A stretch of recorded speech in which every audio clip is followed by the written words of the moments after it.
Dengar. Jom tuan-tuan sama-sama kita dengar suara daripada Nasnik Shop yang dah berjaya turunkan gula dia daripada 20 ke 5. Assalamualaikum warahmatullahi taala wabarakatuh. Alhamdulillah, syukur kepada Allah Subhanahu wa taala di atas ruang dan kesempatan ini. Saya juga adalah pengguna, boleh dikatakan pengguna setia lah, sebab saya dah beli lebih kurang 15 botol lah, lebih daripada 10 botol. Awal penggunaan saya rasa, saya pun macam anda semua juga mungkin rasa ragu-ragu, tak yakin. Tetapi apabila saya amalkan setiap pagi tak pernah miss. Maksudnya tak pernah saya tinggalkan.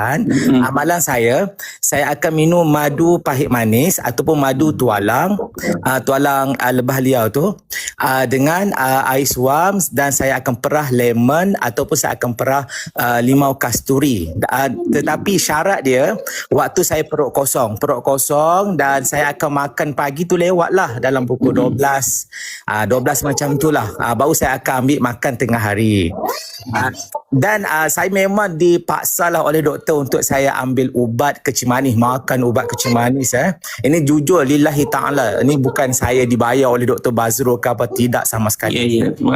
Ini saya jujur, saya cakap honestly, sebab saya pun confused macam mana nak buat ni. Kalau dah diet tapi tak turun-turun juga gula, bila makan naik. Tapi bila saya amalkan madu pahit manis ataupun madu tuala emas, tiga-tiga saya beli. Lepas tu saya akan pilih lah, tapi kebanyakan saya akan lebihkan madu pahit manis lah setiap pagi dengan ais wam, perah lemon ataupun limau kasturi dalam keadaan perut kosong. Syarat jangan makan lagi lepas minum. Betul. Saya akan makan dalam pukul 12. Sebab apa? Sebab saya akan cek gula saya selepas 2, 3, 4 jam. Memang okey.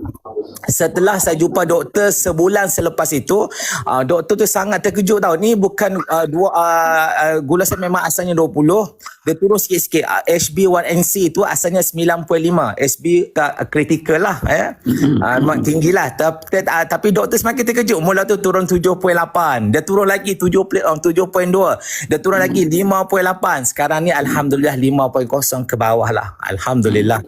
Syukur kepada Allah SWT. Memang tak dinafikan, madu ini memang saya yakin sangat-sangat bahawasanya madu ini adalah penawar yang terbaik yang telah Allah sediakan untuk umat Muhammad sallallahu alaihi wasallam.